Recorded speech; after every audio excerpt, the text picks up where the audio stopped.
inilah yang juga memaknai bahwa setra itu adalah sebagai tempat suci. Nah, jadi karena setra ini bukan kuburan, karena melewati proses sakralisasi, ada sukat, ada ukuran, ada cara khusus, maka setra ini memiliki fungsi-fungsi yang berbeda dengan kuburan. Adapun beberapa fungsinya, satu, kesetra ini adalah berfungsi sebagai pralinam tadi.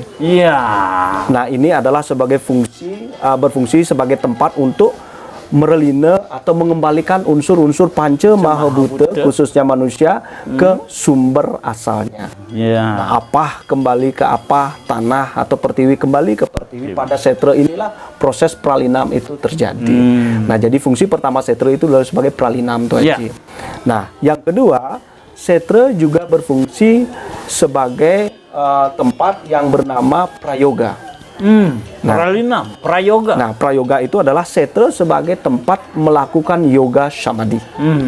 Nah, kalau kuburan bukan. Nah, karena apa? Karena setra menurut teks-teks suci, terutama yang berhubungan dengan praktik-praktik kawisesan, pengiwa ataupun aji pengliakan, pada setra itulah yoga-yoga tantrik itu patut digelar.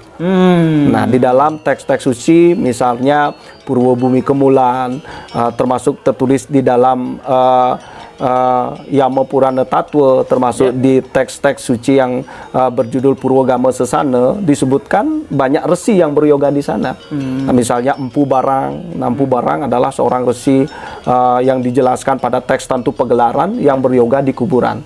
Termasuk Dangyang Astapaka sebagai leluhurnya Brahmana Buddha Wangsa juga menggelar yoga di kuburan. Nah, sekali lagi termasuk orang yang ingin mempraktekkan ilmu kawisesan, tantra, aji pengliakan, wajib melakukan yoga di setra. Nah, jadi fungsi kedua dari setra itu adalah sebagai tempat prayoga, peyogan di sana saja.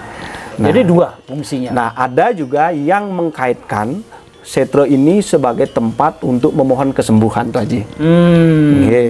Nah, pada teks suci yang bernama Usada Pemupung, nah ini berkaitan dengan kesetra sebagai samgraha, Haji. Nah, ketika ada orang yang sakit tidak kunjung sembuh, istilahnya lara tan keneng tinaman, semua upaya sudah dilakukan, medis non medis sudah. Jadi jalan terakhir itu adalah dengan melakukan pengobatan di tengah setra kuburan.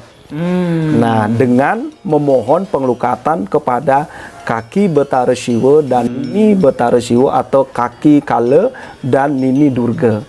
Nah, karena apa? Karena pada setra inilah samgraha. Jadi leluhur juga bersemayam di sana. Kita memohon kepada leluhur, kekuatan Ido Betari Durga sebagai segala sumber penyakit juga ada di sana.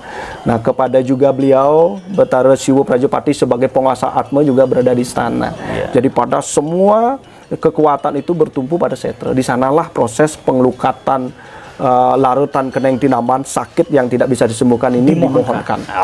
Dan biasanya berhasil, Haji.